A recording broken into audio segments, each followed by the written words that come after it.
much Western civilization is unaware of the history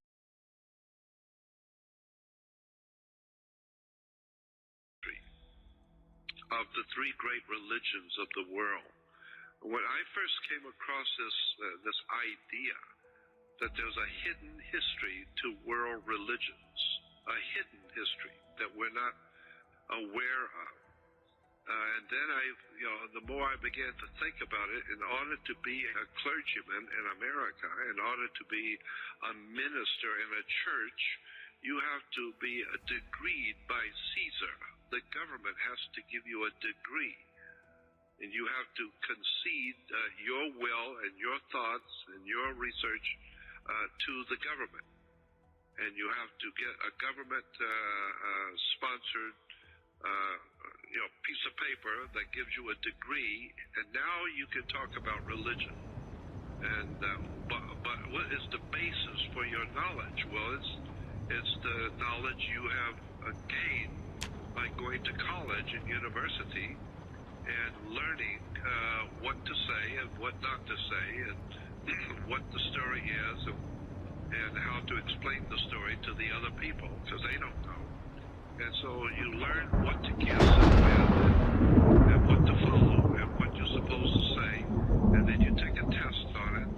And if you pass the test, then Caesar, and his benevolence and his great graciousness, Caesar, who plays God, he will give you a degree.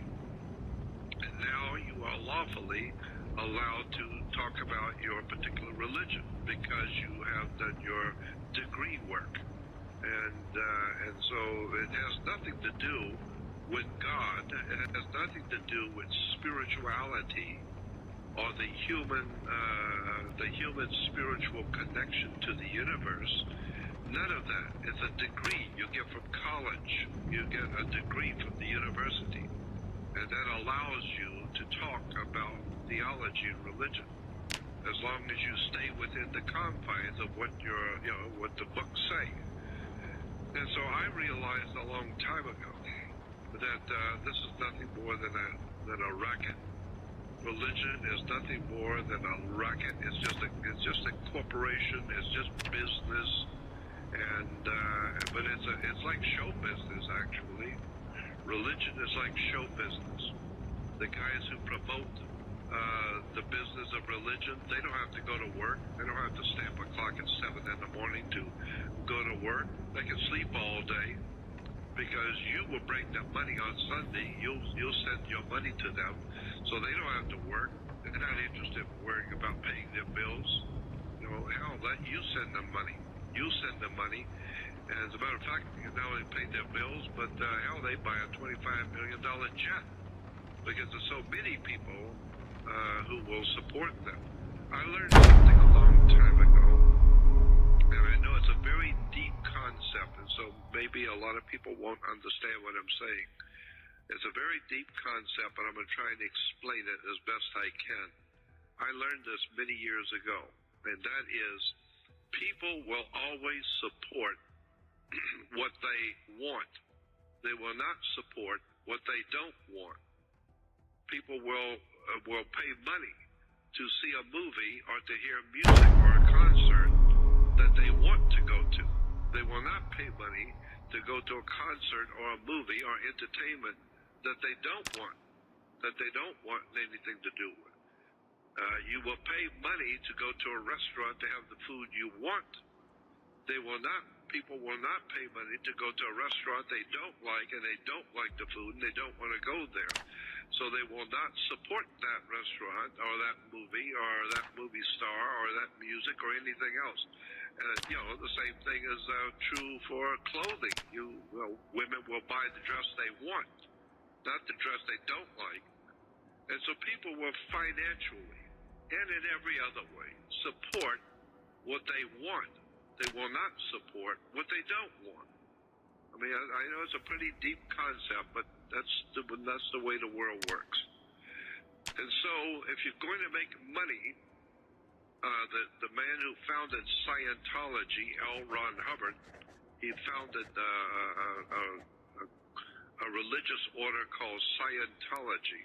And L. Ron Hubbard, the founder, said, if you really want to be wealthy and live high, start a religion. Create a new religion. And my God, you will be awash in money. You don't have to get up in the morning. You don't have to do anything. Buy yourself a yacht and sleep all day and relax in the sun while everybody else is out working. And they will give you plenty of money. They will praise you. You will be signing autographs. You'll be like a rock star. And you will, you'll live the life of freedom from worrying about anything. Have plenty of money, do your drinking and watch your ball games while everybody else is working to pay their bills and stay alive, and they're paying you money to teach them. And so that's the way it's been for thousands of years. Scandalous people who couldn't care less about spirituality or the life of their fellow man, the spiritual life of the human race or their fellow citizens. They just go out and tell the people what the people want to hear. The people want to hear certain things. Well, the clergy and the priest and the clergy and the reverends on television and the churches, they know what the people want to hear. They will pay money to hear it. So, if you want a job, there's a good job right there. Just tell the people what they want to hear, and they'll love you. As a matter of fact, if you tell people what they already believe to be true, if you can tell people in a church what they already believe to be true to start with, if you can show them and explain to them that what they already believe to be true is true, and that they are absolutely correct in their beliefs, if you can do that, the people will love you because they already believe a certain belief. They're not interested in hearing anything else. And if you can show them and put their mind at ease that you are proven that what they believe to be true is absolutely true, they love you. They'll throw money at you, buy you cars. You get enough people doing that, you can buy yourself a $25 million jet, fly around with your boyfriends and smoke your dope in the Caribbean. But that's the way life is. People want to hear what they want to hear. And then there are unscrupulous people who are themselves blind guides, like the Bible says, the blind leads the blind, and they both fall into the pit. And so there are clergymen and TV preachers who we call blind guides. They don't give a damn about religion, theology, the history, paleontology, science. They don't give a damn about any of that. Bottom line is they make a lot of money, and they wear all the fancy clothes, their fancy watches, fly around in jets. Why? Because the people love them. The people love it. And since the people love it, the clergy and the priests and the preachers, they have a philosophy, and I know I've talked with so many of them. Their philosophy is the people are so ignorant, so ill-informed, and the people, generally speaking, don't really care what the truth is. They just want to hear something that makes them feel good, so they can go to work and drink their beer and watch the ball game and makes them feel good. And so they find out, the preacher finds out, what do the people want to hear, and that's what he will tell them. And the longer, and when he's telling them the things they already believe and they want to hear, they love him. And then they will send him money so he doesn't have to work. You got to work, so you go out and work and make a living and send him some money every week. And if you can get 5,000 people to send you some money every week, you can live pretty high. You don't have to go to work. You don't have to do much of anything. You just go out and do your thing and wear your mohair suit and dance around on the stage and talk about the Lord Jesus and the Holy Ghost and all that nonsense. And people just throw money at you. So I learned a long time ago, people will pay to hear what they want to hear. They won't support what they don't want to hear. And if there's one thing that we have learned in all of history, that generally speaking, not everybody, but generally speaking, the one thing we have learned about history is that people do not want to hear the truth. They want to believe what they want to believe, the way it should be, not the way it actually is. And therefore, military people, politicians, educational institutes, all commerce, all kinds of institutions around the world realize that the people are generally speaking ignorant, ill-informed, unread, and are opinionated, and they have things they like and stuff they don't like, stuff they want to hear and stuff they don't want to hear. And so big corporations will sell you on something that they know you like, and they won't tell you what the dark stuff, the dark part of it that you don't want to hear. So that's what I've been trying to do for so many years, is just draw to the attention of people generally how much lies, deception, and spinning of stories to get your money, to get your allegiance, so that you will follow this particular church and you will follow this particular belief system, and never, ever, ever get around to asking yourself, one day asking yourself, where did this stuff really come from? Where did these ideas that I hold so dearly, where did they come from?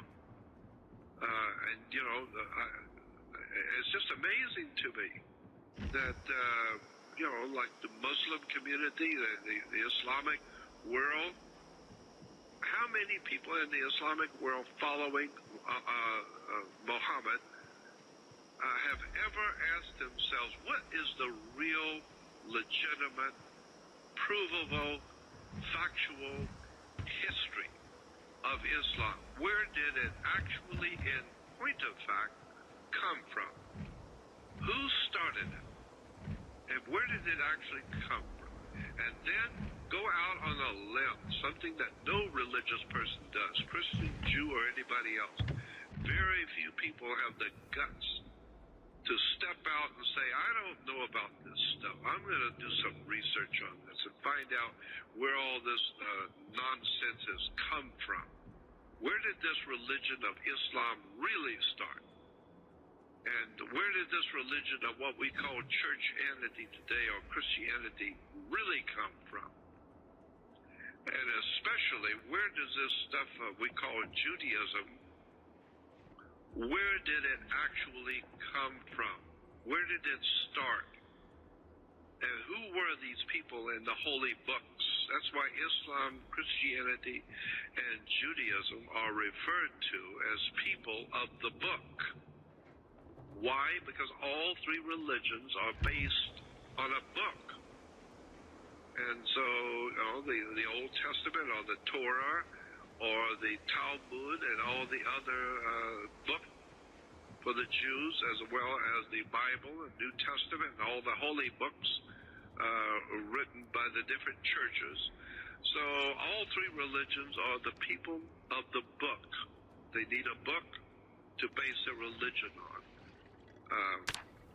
But it's frightening to anyone who has a modicum of brains to look at the world around them and realize how many people are believing and giving their life and giving their children's lives and giving their whole life to believing something which all you have to do is go to a reference book, an encyclopedia, and read where your organization came from, who started it, and get all the background on the religion that you believe in, and then you find out you've been lied to.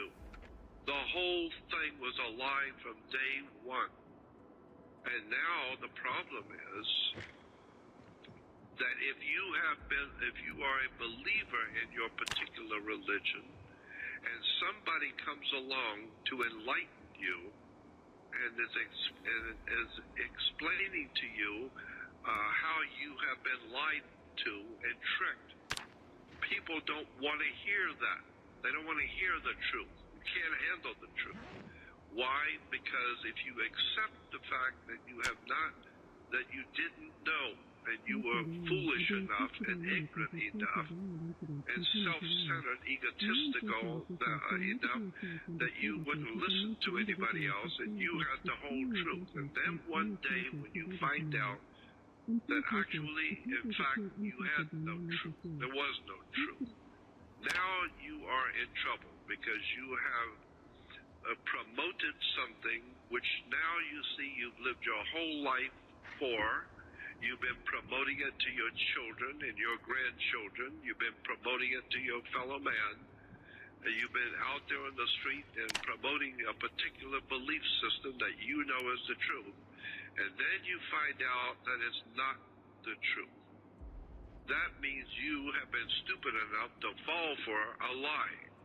And therefore, like I said in times past, young children in school do not like being mocked and laughed at in class when they don't know something and they have to go to the blackboard and work out a problem, and they don't know it because they didn't study it, and all the other kids will laugh at you and mock you and laugh at you and call you names because you were stupid, and you didn't. They're laughing at you because you're so stupid.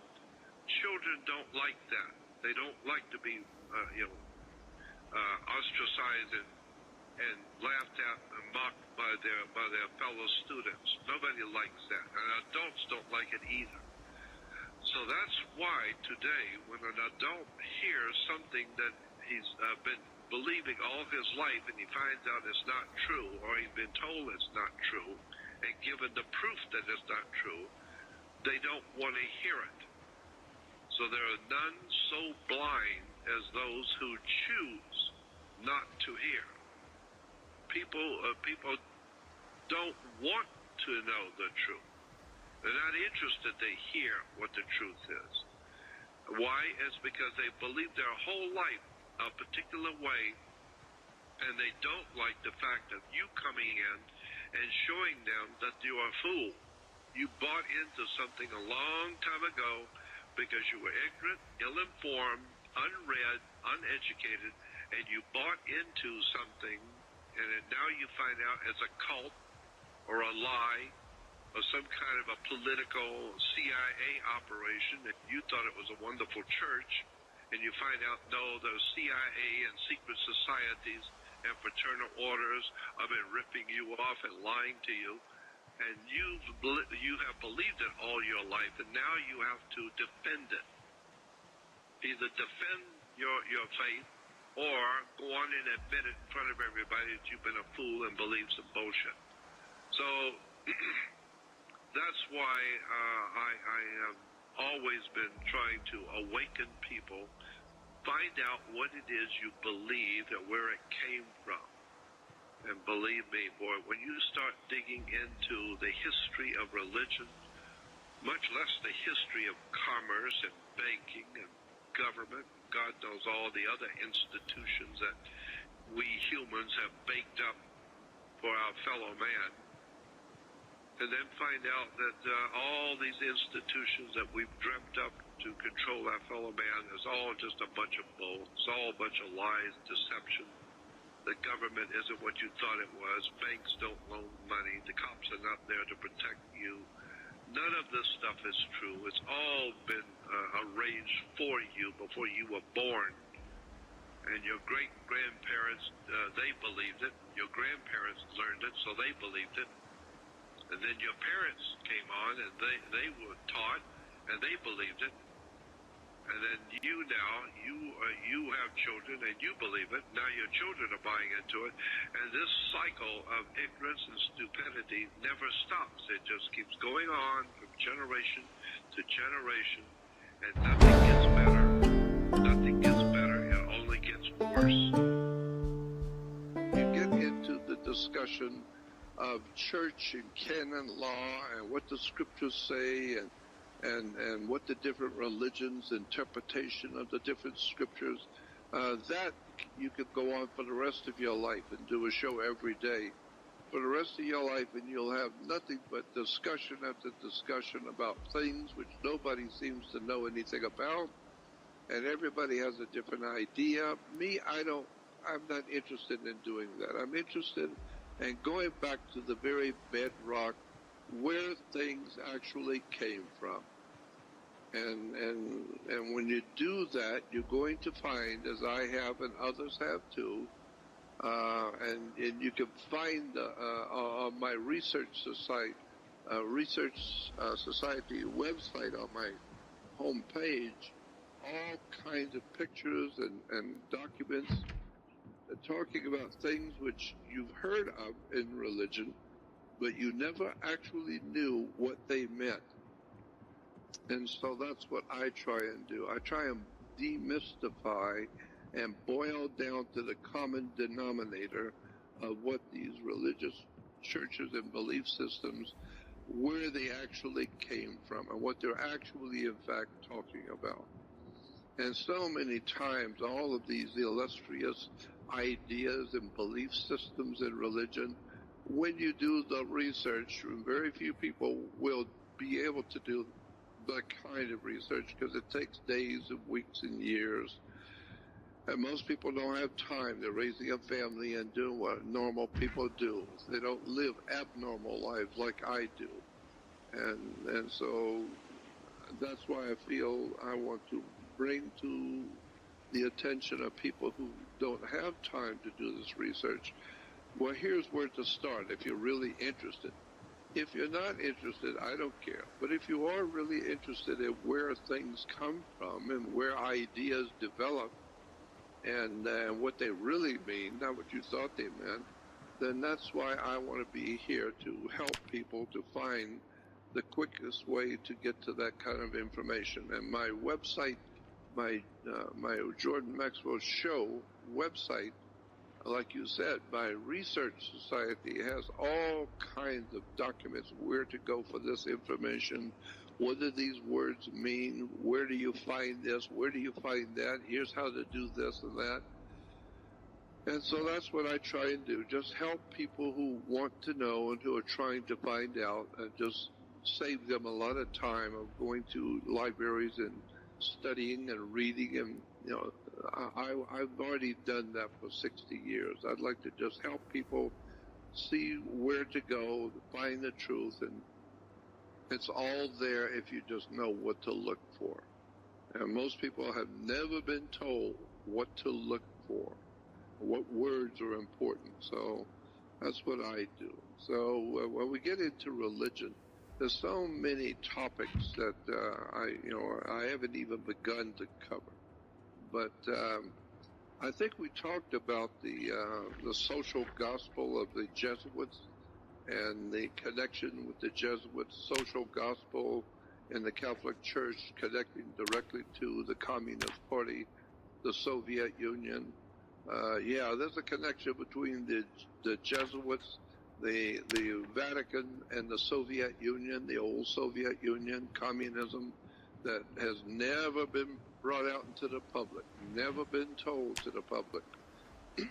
And then when you see so many ideas being expressed in movies and television shows where these religious ideas have actually come from. So that's what I try and do. And I realize... Quick question about the Jesuits, Jordan, if you don't mind. Because I'm somebody who takes the time to study a lot of different assassination plots throughout history. Right. I discovered in a lot of instances you have individuals that were either trained by, inspired by, or connected to various Jesuit orders who wind up becoming embroiled in some very significant assassination plots throughout history. It seems as though they were quite influential, not just in communist politics, but really as a de facto, almost like what people think of the CIA nowadays, And Yeah. in fact, there's Jesuits within the CIA that seem to be a subset of individuals. Stop me when I say something crazy, Jordan. The thing is, I think people really miss the boat when it comes to this, that this religious order is directly connected even to what they used to call the Islamic assassins. That's right. Which, even the word assassin, some people claim that the root of it came from hashish, because and also sort of a mutilation of the earlier word assassin, which between that and hashish you get the word assassin, because apparently a lot of them used to utilize it, eat it before they went to go do their deeds in case they were captured, to minimize the pain of torture. So Yes. they are significant characters in some of the most deep plots of early assassinations in earlier human history. I mean, well before Kennedy or America existed, or before Abraham Lincoln and our other presidents had been assassinated. The Jesuit order in and of themselves seemed to be like almost a mercenary sect that involved themselves in murder and mayhem for all sorts of political causes. Am I saying anything out of line here? Absolutely correct. Absolutely. The Vatican has had the Jesuits doing all kinds of incredibly dark things around the world, which we today would call terrorism, blowing up buildings and killing people at the airports and all that kind of stuff. The Jesuits are very interested in that kind of stuff, and they cause that chaos to frighten the people, and so that the people will turn to the church, and they are actually perfecting their political maneuverings by assassinations, by bombings, and all kinds. And from there, you get to, if you're studying the Jesuits and their terrorism around the world, going back hundreds of years, all the way back to 1500s, you also come into contact with, in the last couple of hundred years, something in the Vatican called propaganda due, or P2. You go on the web and just type in P and a 2, P2 Lodge, and you will see that P2 is in Italian is propaganda due, and propaganda due was a secret society of bankers and assassins and all kinds of mafiosis, gangsters, underworld organizations all around the world to create chaos, to create terrorism, to cause the death of leaders of countries. Propaganda due. And it's actually in the Godfather series, the movie Godfather series, the third in the series, the last one, Godfather 3, the whole movie of Godfather 3 is about P2, propaganda due, and what they're doing, and how the Vatican is doing business with all of the most powerful underworld organized crime figures around the world in different countries, orchestrating the distribution of drugs, heroin, all the different illegal drug trafficking, plus white slavery, child slavery. It's an incredible, dark, scary world that the Medellin cartels in South America and Central America, all those cartels that are flooding the world, especially America, with drugs and murder. You're reading about it every day. All of this is orchestrated in the Vatican, period. End of sentence, period. All of this is understood, being operated through the Vatican and organizations like P2, the Jesuits, and other nefarious organizations and organized criminal syndicates are operating now in the Middle East. They're operating in Russia with the Russian mafia, with the Italian Sicilian connection. All of this stuff in organized crime ultimately goes back to Rome, all the way back to the days of Caesars of Rome. And as I've said before, the Roman Empire has dominated Europe for about 2,300 years. And the fall of the Roman Empire in the 5th century, the official fall of the Roman Empire, for the last 1,600 years, the Vatican has dominated. Well, we're talking about Rome. We're talking about Rome as a world power. Rome is a world power. Why? Because of the Vatican sits in the middle of Rome, and it is the brains behind what we used to call the ancient Roman Empire. And it's still here today. They've set up an organization. They took over our government a long time ago. The Vatican slyly came in quietly, bought up politicians, murdered some, frightened others, assassinated some, and ultimately today the Vatican dominates the United States corporation. It's an incredible story. As a matter of fact, in the second movie of Godfather 2, there was a scene in there when the attorney, the Godfather's attorney, was talking with one of the other mob guys who's been convicted, and he was going to die in prison. And so the attorney went to visit him. And you see the attorney walking with this mob guy who's going to die. They're talking about their lives together. And the attorney, I think it was the attorney, said, in the movie Godfather 2, he said, remember, our thing that we do was based on the old ancient Roman Empire. This is the way we run our business today, the same way Rome ran its business to control the world. It's never changed. It's still the same thing. And today, organized crime around the world in different countries is always being backed up and put together, organized, directed, and financed out of Europe, out of Rome. And so if you're tired of organized crime all over the world, just look at the Vatican, because that is where it's all being formulated. Put together and formulated to organize it so that it works so well. And this is why organized crime works so incredibly well, because it has a world-class institution that's been around for 2,300 years of knowing how to control nations and peoples and laws and regulations, and how to control the masses of millions of people in the ancient Roman Empire. Well, today we're still doing the same thing. I think there's a lot more to it, but I think Rome perfected the establishment of the institutions of mankind that are necessary to control the man and woman and child on the earth.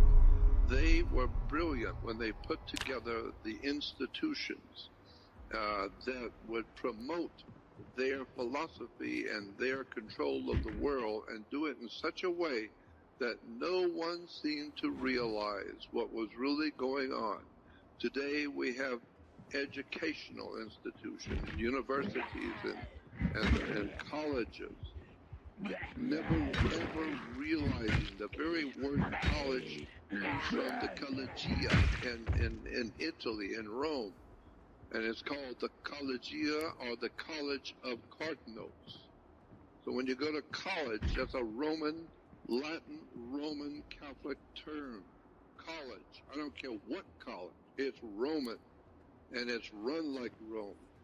And so when you look at the words and terms, when you go to college, you start off and you're a sophomore. Well, in the ancient world, the word sophomore meant you were an idiot. You were totally mentally deranged, goofy idiot that didn't know how to find your way out of a paper bag. So that anything that's really screwy and stupid today we call sophomoric, meaning this is stuff what sophomores talk about. Sophomore means you're stupid. And then later on you have something called a freshman. Oh, there, you're a freshman in school. Yeah, you're a freshman. And you're a sophomore. You're ignorant and stupid. And so we're going to teach you what to kiss and when. And we're going to teach you how to operate in this world. And we will give you a diploma. If you answer all the questions correctly, then you get a diploma, which is a work permit. And now you can go out and earn a living with a work permit. But it comes from the word collegia, college, university.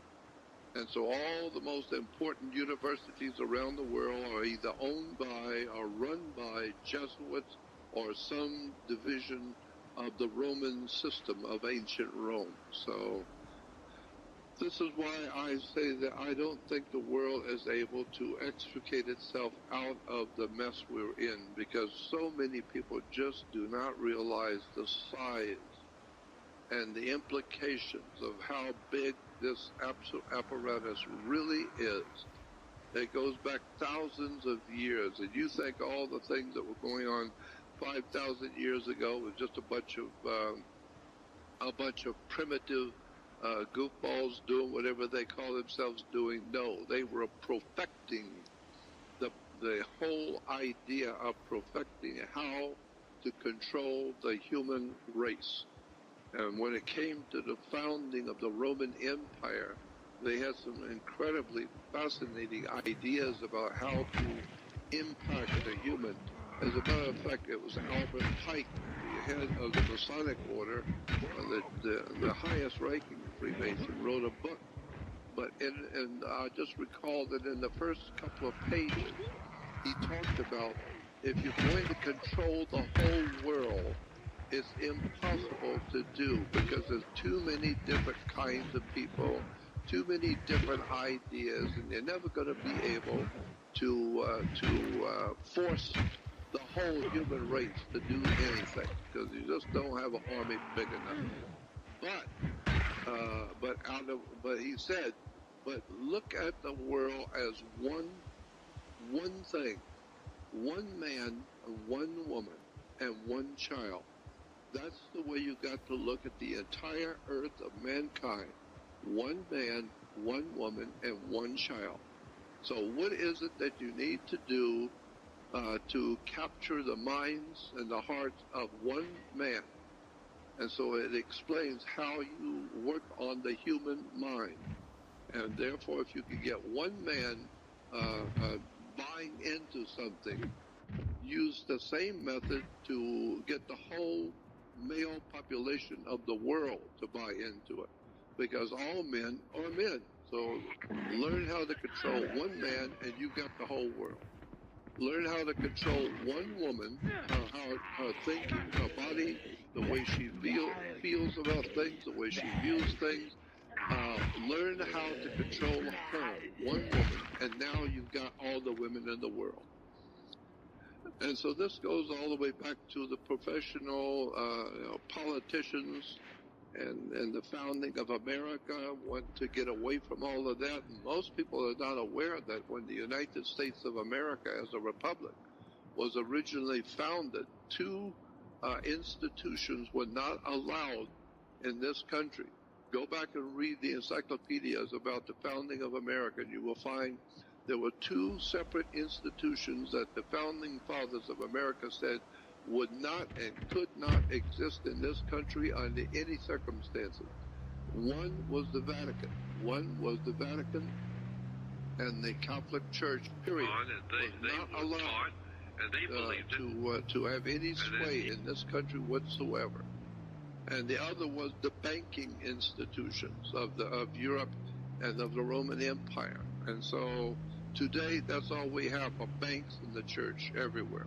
And all the different churches, even including the York Rite cults like Jehovah's Witnesses and Mormons and Seventh-day Adventists, Christadelphians, Worldwide Church of God, all of the different York Rite cults today in America and in Europe are all based on the ancient Roman canon laws, ancient Roman maritime admiralty laws, all of the secret contracts and things which have been signed to start different religions, even the whole British Israel World Federation that I talked about a long time ago.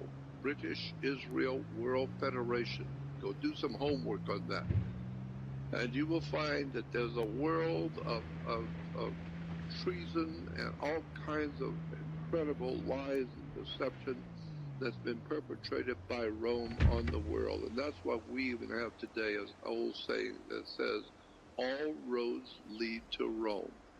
I don't care what kind of criminality you're talking about, from child sacrifice to white slavery to buying and selling children and women around the world, to our narcotics trafficking, and people who put together wars. You got to have a fight promoter, so you got to have people who put together the wars for us and sell us on the idea and then send us into battle. Well, those people are trained. You will find they're always trained at the best universities in America, which are Jesuit-run, Jesuit-owned. And so it's a very, very big and dark and old and ancient story that if we're, that's why I say all the time that I don't think it's possible to change the destiny of the human race now. My feeling is, and it's actually my feeling, and it's just my feeling, it's my understanding. I don't think anything is going to change for us on the earth unless and until there is some kind of an intervention in our affairs by a higher power. I would prefer to think that that would be God who would intervene in our, intervene in our normal destiny as a human family. Well, we read in the Bible sometimes in the past we're told that God intervened in our business here on the earth and created a worldwide flood and killed everybody. I would not be a bit surprised if the gods themselves, the great spirits who have overseen our creation and who are watching our destiny unfold, that they are going to do something to clean up the direction and the destiny of the whole entire human family, because we have become so far out of line. We're so totally corrupt in all of our thinking that all the nations of the world are corrupt. If you enjoyed this video, make sure to check out the next one right here on this channel. Thank you for watching.